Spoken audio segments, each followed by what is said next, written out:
Today on 10 May at the time of Fajr we have given a strong response to our enemy. Alhamdulillah, Nare Takbir, Allahu Akbar. اور یہ وقت یہ وہ کلمات ہیں جب ہماری بہادر مسلح افواج نے نعرہ تکبیر کی صدا لگا کر آپریشن بنیان المرصوص کا آغاز کیا اور بھارت کے آپریشن سندور کو ان کی مانگ کی راکھ بنا دیا.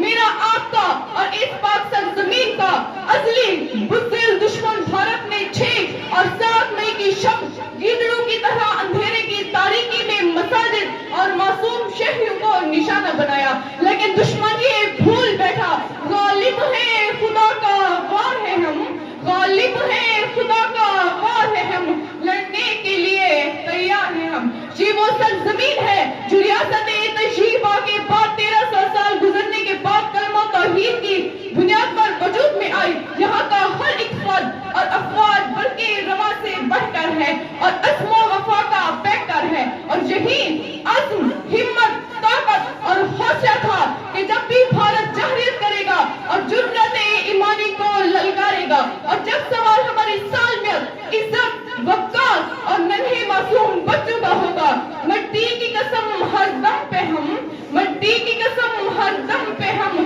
لمحوں میں عدو کے سر پر ہیں. حاضرین کرام، ہماری مسلح افواج برقے رواں سے بڑھ کر ہے اور عزم و وفا کا پیکر ہے جس نے بھارت کے 5 جنگی طیارے مار گرائے اور JF-17 تھنڈر جو کہ ہمارا فخر ہے، دشمن کے 26 اہداف سورت گڑھ، Adampur, Bathinda headquarter, کاچی ٹاپ، برہموس میزائل اڈے اور میزائل سٹوریج کو دشمن کی حدود میں داخل ہو کر ملیامنٹ کیا اور ان کے برکچے اڑا دیے.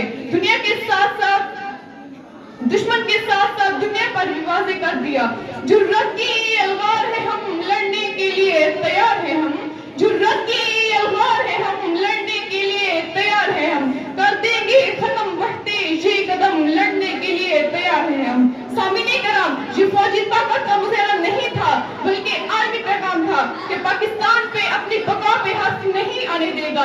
انشاءاللہ یہ قوم مثل فرات اور عہد دیوار ہے، یہ پاک زمین خالق کا انعام ہے اور شہداء کے لہو کی عظمت سے ہم سب کو یہ پیغام ملا. یہ جان تو آنی جانی ہے لیکن یہ دھرتی ہر پل شاد رہے، پاکستان ہمیشہ زندہ باد رہے. اجازت چاہوں گی، والسلام.